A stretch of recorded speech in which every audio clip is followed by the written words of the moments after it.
जय हिंद दोस्तों, कैसे हैं आप सब। आशा करती हूँ बहुत अच्छे होंगे आप सब।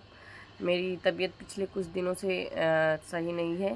जुकाम और खांसी की ज़्यादा समस्या हो गई थी। जुकाम तो सही हो गया लेकिन खांसी नहीं सही हो रही है।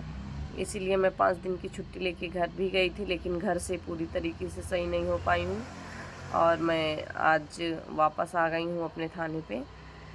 तो आप लोग दुआ करिए कि मेरी खांसी थोड़ा जल्दी सही हो जाए, और आप लोग जो भी दवा, जिसको अच्छी दवा पता हो खांसी के बारे में, उसको मुझे बताइए। मैं वो दवा करती हूँ। खांसी की प्रॉब्लम मुझे थोड़ा ज़्यादा हो गई है।